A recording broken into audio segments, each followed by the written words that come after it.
Halo guys, saya lagi di kelas sekarang. Aku lagi di kelas.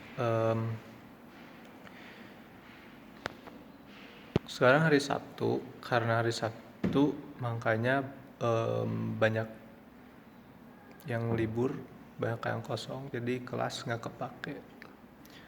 Saya di sini akan menceritakan tentang sebuah kisah tentang Tengku Umar yang menghadapi penjajah Belanda dahulu.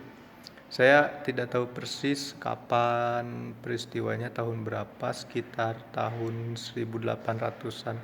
Saat itu perang suci antara Aceh dan Belanda. Tengku Umar ini lahir di Aceh, mempunyai istri bernama Cut Nyadin. Mereka sama-sama pahlawan nasional. Jika Tengku Umar itu meninggalnya di Aceh, tetapi istrinya orang Aceh juga, tetapi dia meninggalnya di Garut. Itu dari masa pelariannya terhadap Belanda.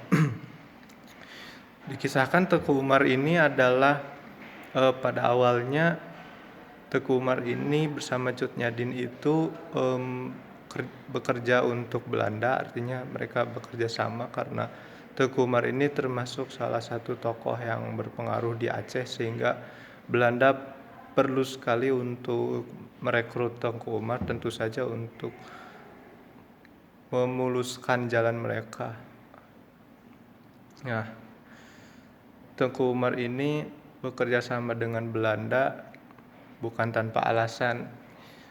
Menurut cerita, ada suatu keadaan di mana Tengku Umar berbicara kepada istrinya, "Aku ini bekerja sama dengan Belanda bukan karena aku nurut, tetapi karena itulah strategi bagaimana aku bisa mengetahui seluk-beluk Belanda, mengapa Belanda bisa sehebat itu.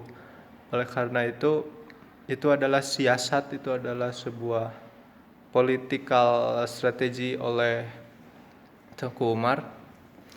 Tengku Umar ini adalah sosok yang cerdas, dan hal itu tidak diketahui oleh Belanda sekalipun. Inilah sosok cerdiknya Tengku Umar. Belanda berpikir bahwa Tengku Umar ini adalah sosok yang sudah patuh janji, bersumpah untuk mengabdikan diri kepada Belanda. Tetapi Tengku Umar ini tidak ingin menyerahkan dirinya, menyerahkan Aceh saat itu begitu saja. Akhirnya Tengku Umar bekerja sama dengan Belanda dengan niat untuk meruntuhkan Belanda dari dalam. Sebagai contoh, runtuhnya Belanda itu, Tengku Umar ketika berkhianat, bukan berkhianat ya, tapi menurut orang Belanda, Tengku Umar ini adalah pengkhianat. Ketika Tengku Umar ini buron, dia mengambil 800 pucuk senjata, dan itu adalah senjata modern, model terbaru yang bahkan belum